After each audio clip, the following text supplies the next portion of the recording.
Live from Washington, D.C., Jay Sekulow Live. Phone lines are open for your questions right now.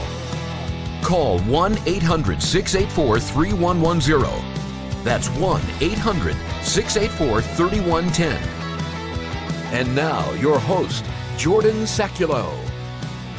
Everybody, I wanted to come to our Facebook, our YouTube audience, our Periscope audience, because as you may know, there is a massive winter storm that's taken out about half the country, and it also took out our ability to get into our radio studios to be able to broadcast the normal radio broadcast. But we've got our home studios set up, so we're able to come to you live right now, because this is such a critical day to explain what happened over the weekend with President Trump yet again being acquitted, yet again Nancy Pelosi and House Democrats, Senate Democrats, for the second time in about a year, failing to impeach President Trump after ginning up all this anger, ginning up all these charges, trying to rush through an impeachment, seeing their article of impeachment on incitement really disintegrate in front of them. So trying to shift to a dereliction of duty argument, which wasn't in the article of impeachment to begin with. Of course, we talked about the constitutional issues that really should have been the ultimate bar to even having this trial of a private citizen. And enough U.S. senators agreed. The final vote, 57-43. So there were 7 Republicans that voted to impeach. I think you should know all of those names. Some are names that Than, I want to go to Than Bennett in Washington, D.C. Than, some of the names are names that we expected. The Mitt Romneys, Ben Sass, Murkowski, and Collins. But there are a few, and Pat Toomey in Pennsylvania, those 5. But there were a couple more that were surprises. Yeah, let's walk through these a little bit, Jordan. First of all, there were 43 Republicans who voted pretty consistently throughout the trial. No jurisdiction twice. They voted that when Rand Paul issued his point of order at the beginning of the trial.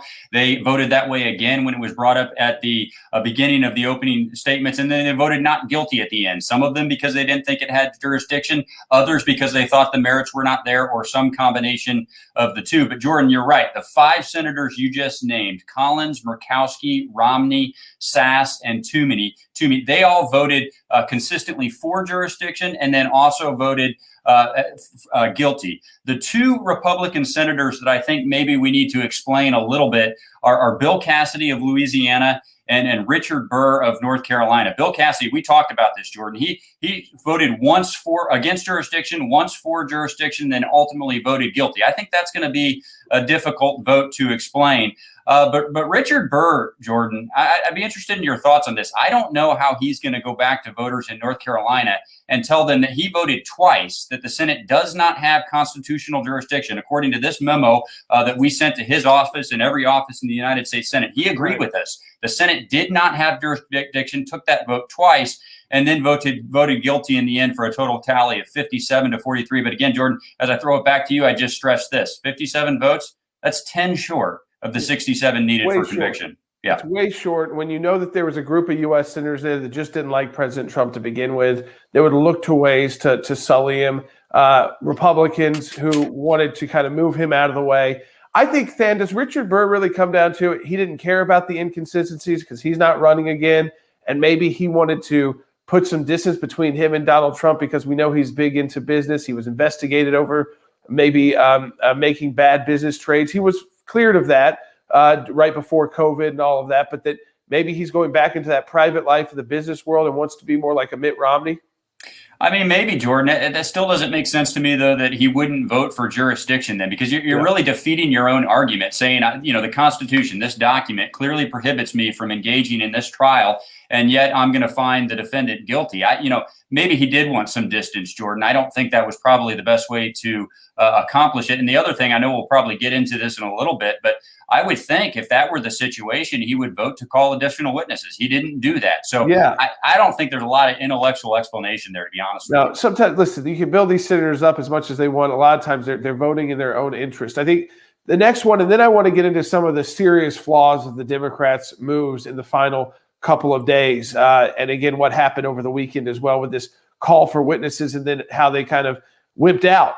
I mean, let's just be honest with it. They got scared about what witnesses might be called. So they totally wimped out on, even though they got the votes. But first, let's explain, because I know our audience cares about how these Republicans voted. So we'll go through the 5 that, again, I don't think anybody's surprised with. Mitt Romney, Ben Sass, who was kind of going that way the whole time, Pat Toomey in Pennsylvania, Susan Collins, Lisa Murkowski of Alaska. Lisa Murkowski of that 5, Than, is the only one that's got an election next year. And she might face a serious primary challenge, though she's got deep roots in Alaska and has survived those in the past. She might face a serious primary challenge in Alaska because of her vote. And she said she's willing to do that. She's not been a big fan of the president the entire 4 years of the Trump presidency. And I think finally said, this is my chance to vote against him. I'm going to do it, even though I've got an election coming up. Yeah, I'd say a couple of things. First of all, I think those 5 were kind of written in the cards. They voted for jurisdiction for the United States Senate twice. I agree with you. I think the expectation was that they really had to be talked off that position if they were going to change their vote. None of them ultimately were. Wasn't necessarily a surprise. But on Lisa Murkowski, you're right, Jordan. If you just look at it through a political lens, she's really got a different dynamic than any of the others on the table here. She certainly has more of an independent streak. Alaska's voting model is a little bit different. She's also lost a Republican primary in the past and still been reelected. So that's a very different dynamic than some of these others. Wasn't surprised to see that vote. It's still going to be interesting though, Jordan, because if you go back to Alaska, even with her independent streak, I do think it's going to be let's put it this way, it'll be a complex coalition for her to have to build to be reelected. So we talked then there's Bill Cassidy. This is a very conservative guy out of Louisiana. Just got reelected, so he's not going to be facing this for another 6 years if he does decide to run again in 6 years. But then, to me, his first vote, he voted against jurisdiction, but then he said he didn't really understand what the vote was. He needed more education. He's a doctor by training. He's not a lawyer, so wanted to hear more on that. Didn't like the Trump legal team, so voted for jurisdiction the first time, and then ultimately came out pretty point blank, which, again, they can vote however they want. I think they must have had a predetermined in their mindset how they wanted to vote, though, and they didn't care about evidence presentation at all either, because he came out and said, well, he's guilty. He's guilty. That's why I voted that way. That's basically all he said. Mm-hmm. But this is a vote that you would not expect from a Republican in Louisiana. Well, a couple of things, Jordan. First of all, I got to be honest. I don't buy the argument that he didn't understand the jurisdiction question the first time around, because we and others had made that case very clearly to him. So I think he was informed on the first vote. Maybe he was convinced by the prosecution's case inside the room, but I think he should tell voters that. Look, I knew what I was talking about the first time around. I changed my mind the second time around. Either way, Jordan, I think you're going to make people upset on either side of that. And I will tell you, the one takeaway I had from his comments after is he focused a lot, and you and I have talked about it on this broadcast, he focused a lot on the dereliction of duty aspect. Well, guess what? That wasn't in the article. Prosecutors could have brought that charge if they didn't. They didn't bring that charge. They brought a charge of incitement or insurrection. That was the charge they had to prove. So, Senator Cassidy or, Manager Raskin or any of the others can talk about the dereliction component if they want. That wasn't the charge they brought, wasn't the one they had to prove. And Senator Cassidy can, maybe say he was compelled by that. But again, that article's sitting right here. It's not in there, Jordan. So I encourage you, if you've got your phone, you watch this on your phone, or if you watch this on a computer or a tablet, share this with your friends and family. Why? Because even your friends and family who are maybe radio listeners usually, or Sirius XM, they're not going to get this today. We're going to have to run a tape for that radio audience. But this is live for you right now. At our normal radio time. I'm at my home studio and was able to connect with Than in Washington, D.C. So our team was able to put this together so we could come to our Facebook, YouTube, and Periscope audience live for at least 20, 30 minutes here and discuss this impeachment part 2 sham. This was even just as much of a sham as the first one, maybe even more so because the president is a private citizen. Than, I want to get to now, before I get to the doctored evidence, on Saturday, I was almost about to bang my head against the wall when I saw enough Republicans vote with the Democrats, though they didn't need many, to vote for witnesses, when the night before it was clear that Chuck Schumer and the rest of the Senate Democrats, they wanted to move forward without witnesses. They didn't think that was going to help the case. This breaking news came out about one of the 10 Republicans in the House who voted to impeach President Trump in the House, overheard a phone call. So hearsay. Didn't overhear the phone call. Heard about a phone call that Kevin McCarthy has later said was not true, the way it was reported. But so they wanted to put hearsay into evidence. Okay, it's not a real trial. So they vote to have witnesses. And then you see the Trump legal team get up and say, okay, we're going to be calling. Let me just give you an example of who we're going to be calling. Nancy Pelosi, Kamala Harris, this person, the former sergeant at arms, the list of all the people that have been arrested. And to really see if you're right about this point that they only did this because of the words of Donald Trump, as they were told by, because of two people trying to blame Trump for that, who are now facing the justice they should be for what they did on January 6th. But then to me, so they get the vote to have the witness. And then within about 45 minutes, I bet it was phone calls from Nancy Pelosi saying, nuh-uh, I am not going to be a witness because they're going to end up asking me about the National Guard. If I'm under oath, I'm not going to put myself at risk, and I'm going to have to say that I didn't want the National Guard there because of the optics, and so all the blame's going to go to me, and it's going to actually help President Trump, not hurt him. And so but they don't ever think things through. That's why you can always beat the House Democrats in these actions. They don't think through, wait, what number they got to get to, which is a high bar, 67. So how many Republicans they have to convince? They didn't think through witnesses, Dan. They thought, we could just get this one by Zoom, and that somehow the president's team would then get to call no one. Nobody was going to be okay with that. So I think the phone calls came from up on high.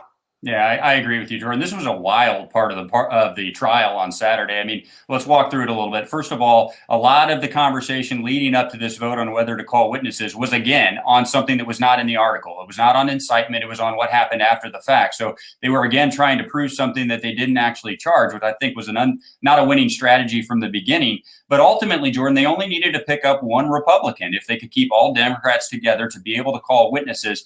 And here's the truth. Even though the final vote was 55, they really got 54. They really got four Republicans. They got Susan Collins, Lisa Murkowski, Mitt Romney, and Ben Sasse. They did not get Richard Burr, Bill Cassidy, or Pat Toomey. Now, at the end, when it was clear that it was going to pass, Lindsey Graham actually switched his vote. And he really did that because of the point that you just made, Jordan. He said, okay, look, it's ridiculous. They didn't call any witnesses in the House. That's where the witness should have been called. We shouldn't be calling them here. But my goodness, if we're going to call witnesses, we're going to let both sides have an opportunity to call witnesses. And you're right. I agree with you. In addition to Speaker Pelosi, I wouldn't be too surprised if there was a conversation with the White House either, because it was very clear if we went to witnesses, this was going to take up the Senate's time for months and months, because there would have been 100 people probably that would have had to be deposed. And the COVID relief bill that's on the table, that wouldn't have been able to come up because the Senate wouldn't be able to break from trial to consider it. The rest of the president's cabinet, that wouldn't be able to be considered because of it. So I think the combination of members of the House, including the Speaker, that would have to be called and deposed, as well as the fact that they would derail the Senate for months on end, probably was what caused them to back down. But let me put it to you this way, Jordan. They got yes for an answer, and then they refused to take it. They said, oh, never mind. Don't actually want it. Let's move on. Ultimately, all they got was the reading in of an article, not that it was true, but for the record. Now, they tried to, at the very end of the trial, the Democrats with the House managers, they kept trying to put new things into evidence as fact. And even Pat Leahy, jumped in a few times and said, you must stop. You can't play the video. It wasn't you can't do that in the closing statement. Evidence that wasn't already done. You can't claim this as fact, what was read in. So on your witness fold. So I understand where the left is like, what just happened in that 45 minutes where C-SPAN cut back to just, a floor shot of emptiness, basically. And the horse trading that went behind. I don't think it was really a Republican-Democrat horse trading. I think it was Republicans like Lindsey Graham. They just said it honestly. Okay, we're going to do this. This is horrendous. They're going to drag the country through this for weeks or months. But if we do, we're taking Nancy Pelosi in. We're going to put her up. She's going to have to testify about the security. Maybe Kamala Harris on bailing out rioters. She's going to have to testify about that. And then a lot of other people who have been arrested and charged. We need to talk to all of those people as well. So at the end of the day, I get the left's outrage about how they love praising Jamie Raskin and these impeachment managers. That just shows how unprepared they were. They went in for a surprise vote, got what they wanted, and then folded like wimps. It really does, Jordan. I mean, there's a lot that has been made after the election of the divide that's in the Republican conference, the Republican Party. Look, that happens after elections. It takes some time to heal. But over the weekend on the floor of the Senate, you saw the divide inside the Democrat Party, too, quite frankly. I mean, the base on the left was pushing for a robust trial, pushing for a focus on former President Trump, pushing for witnesses. And then they got yes for an answer. And what happened? Manager Raskin, the other managers, Leader Schumer got together, maybe Speaker Pelosi, President Biden, and they ran away from it, Jordan. They really did. I mean, look, if they didn't want to go deeper into this trial, they shouldn't have offered a motion to call witnesses in the first place. They should have taken the vote, respected the will of the vote, and then moved on with their agenda. But the other point I would make to you quickly, and you alluded to this, it almost was like they weren't quite ready to close after that, because then they kept, in their closing argument, they kept bringing up things that maybe would have come up during the witness portion of it, during the deposition portion of it. But Jordan, it wasn't in the record. And just prior to that debate, they had an opportunity to ask for the insertion of any additional evidence. They did not do that, but yet they didn't take those portions out of their closing statement. So it just looked to me like they weren't quite sure how they wanted to wrap it all together. And ultimately, honestly, to me, it comes back to, I'm not sure it was a conviction they were after from the beginning. I think they were after political points. No, they were going after everybody who supported President Trump. They're blaming you for the violence. They're blaming us for the violence. They're blaming, instead of the people who have been arrested rightfully, people who have been charged rightfully, and who are going to face law enforcement. And listen, I mean, this whole January exception, it's so bogus, because now they've shifted immediately to, okay, the district attorney, D.C., U.S. attorney in D.C., then they got to go after President Trump for this. Now, the problem is this. Raskin, the Democrats, they knew that the bar for incitement under the law is extremely hard to meet. Not an impeachment trial where you can make up whatever you want, but under the law, because the First Amendment does apply, and the Supreme Court has set this very high precedent. And honestly, any prosecutor who does want to take that on would be taking on precedent that is nearly impossible to meet in this scenario, where you have people that have already testified that they had been planning this for months, people that were already at the Capitol who weren't even at the speech, and those were actually the worst actors. They were already there assembling, regardless of what President Trump said. It didn't matter to them. And so now they've switched to, we should go after the president that way. They are obsessed, Than, still to this day, even after losing 2 impeachments, even when he's out of office, even with Republicans some Republicans in the Senate that may not like him, who went through that horrendous day, they rushed to an impeachment, fail again, and now they want others. They want the law enforcement. I see the tweets. The Attorney General, Merrick Garland needs to go out and put Donald Trump in cuffs. They will not let the Trump derangement syndrome just calm down and move on as a country. There's a couple of things there, Jordan. The first one is the one we've talked about. They chose the incitement charge. They had to prove it, and now they're asking law enforcement to prove it. Well, like you say, that has a specific meaning, a specific threshold under the law, and law enforcement would have to prove that. And Jordan, I think it's important to have this conversation in the context of what some have said, that the First Amendment does not apply here. Because look, we've said this very honestly, very consistently from the beginning. You look at Article 1, Section 3, Clause 7 of the Constitution, which spells a lot of this out. It makes it very clear that a former office holder is certainly subject to the law of the land after leaving office. But Jordan, of course, if they're subject to the law of the land, they have to retain their fundamental freedoms. I mean, you're going to deprive them of due process under the law, make them liable to the laws, but not have their fundamental freedoms. Of course, those things can't exist together. But now that they're asking law enforcement, potentially the DOJ, to go after the former president, you cannot stand up and with a straight face make the argument that the First Amendment doesn't apply. It must apply, Jordan, because if it doesn't, we're just like every other, well, not every other country over the world. We're like the banana republics of the world. You have to apply those fundamental freedoms. Right. They wanted to try and use the kangaroo court aspects of an impeachment where you can make it up as you go along because they're in charge. But ultimately, when you start getting up in front of the American people and saying the First Amendment doesn't actually apply here at all as a defense, it sounds absurd to the American people, especially because a private citizen is on trial. But second, because it's the First Amendment. It's the first right granted to every single American, whether or not you're an elected official or a private citizen. In this case, it was a private citizen and former elected official. Than, I wanted to go to as well this idea in amongst Democrats, I guess, that ultimately it was no big deal that they also took a private citizen's Twitter account, put a fake check mark on it, altered the date, misled what the meaning was, which was Calvary, a Christian prayer group coming, instead of a cavalry, like a military sense, which Eric Swalwell, who's in the military, should have known the difference between. And honestly, if you were in real court, one, the case would have been thrown out right there. But those lawyers, those guys, most of them who are lawyers, would have lost their license to practice law, at least had it suspended, because there would have been investigation done into who altered the tweet to make it look like, I think her name was Jennifer Lawrence. I didn't want to say her name. She's a private citizen who altered her tweet to put that verified account, to put different dates, and to misinterpret her entire language. Well, it's interesting, Jordan. If they are going to bring charges in a criminal proceeding now, they're not going to be able to use that evidence that they put forward in the impeachment trial. It just shows how crazy it was. And, I think back to, you remember when we were talking about the glitch in the Iran video under the Obama administration? Yeah. To me, it's very similar to that because, look, it is very easy to screenshot tweets, Jordan. In fact, Twitter will do it for you. I mean, you can just pull it up and they could have put that tweet on the screen, but it did not match the narrative that they had decided before the trial started. This was not an example of trying to follow the facts where they may lead. This was an example of picking where you wanted to conclude. And by the way, I'm not 100% sure that was conviction, but picking where you wanted to conclude, which I think was scoring political points, and then trying to pick and cherry pick narrative to fit that narrative. And Jordan, if they had to alter it to get there, they were willing to do it. It's not even hearsay. That's what they did. No, I know. It is unbelievable. And this is coming from someone who's dealt with them in the first impeachment. What they will do, what regular norms they will violate. I'll put it in that way.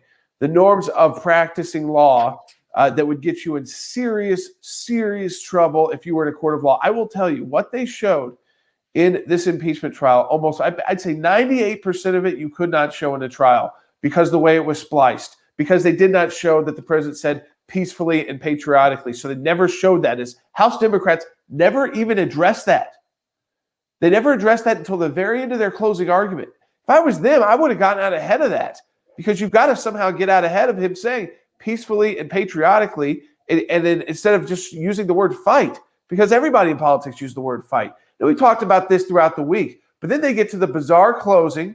They've got bad evidence. They got slicing and dicing that doesn't add up, and ultimately they are rebuked by the U.S. Senate. Now, at first, they were getting some praise by the left.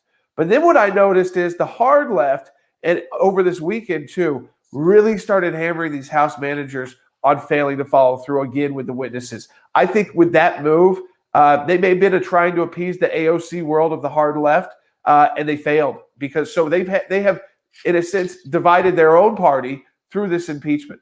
Yeah, let me make a comment on both of those, Jordan. First of all, later in the trial where there were montages played of Democrats using the word fight, using very similar rhetoric. We've played some of this on this broadcast before. One of the things that the House manager said is, well, you're taking all that out of context. It was laughable given that they just played the January 6th speech without playing that peacefully and patriotic statement. Sure, it sounds a lot worse if you take it out of context. In the Charlottesville speech without saying that neo-Nazis and white supremacists, yeah, they're horrible. Right. And look, I think we as a society probably have a long way to go to improve our speech, but it's got to apply to both sides. You cannot disarm on one side and let the other side get away with anything. It's got to be on both sides. But the other thing, Jordan, and we talked about this as well. We said, right after January 6th, there was a lot of unity on the left. There was maybe some division on the right. But we said, if you push this too far and deprive the former president of due process, if you do things that turn it into a political show trial, what is going to happen? You're going to actually unify your opposition and you're going to cause dissension in your own ranks. Jordan, I think today, at Monday, as we speak after this trial, I think that's where we are. I think Republicans in the United States Senate, including, by the way, 7 who voted to convict, I think they're ready to get back to the issues facing the American people. And on the left, what do you have? You have anger at the way House Democrats got yes on that witness vote and then walked away. They're not satisfied at all. They're anything but unified. So, folks, this is what I want to do. I want you to share this with your friends and family on Facebook and Periscope. We wanted to come to you today in just about a half hour and just hit everything for you in the impeachment trial. Now, unfortunately, I can't take your calls right now. We're doing it live. We're absolutely live. I'm at my home studio. I was on Newsmax this morning. I'll be on Newsmax this afternoon talking about this. Dan's in his office. He was able to get in. Hopefully, we will be able to get into our studios tomorrow, but it was just too dangerous for our team there to even have us even get one person in. I mean, that's how bad the ice storm is where we are. So I'm pray for all of you, too, who are maybe experiencing that across the country. I mean, from the tip of the Northeast all the way down to, into Texas, obviously, and in parts of the country that have never really, don't really ever get these kind of storms. But we wanted to come to you live. Now, this is what I want to ask you to do right now. Thank Dan for joining us. I want you to share this with your friends and family. This will be posted all day, so you can share this with your friends and family. And I hope we're back in the studio tomorrow. If not, what you should do, put your comments in, put your questions in now. I'll have our team go through that, and we'll answer some of those tomorrow and just for you in another Facebook, YouTube live session where we go live with you and in the discussion for our audience that is online. And, of course, we always encourage you to share this with your friends and family. Go to aclj.org. End of the day, the president has been acquitted. He has been found not guilty yet again. He has been vindicated after this Trump derangement syndrome just continues on. And I think it does. Let me tell you, I can talk about it tomorrow more. It continues on with these calls for all these different, we call it lawfare, when you attack someone through using the legal system. So I encourage you, go to aclj.org, share this video with your friends and family. I'll be on Newsmax in about an hour and a half from now. So check that out. And we will talk to you next time on Sekulow.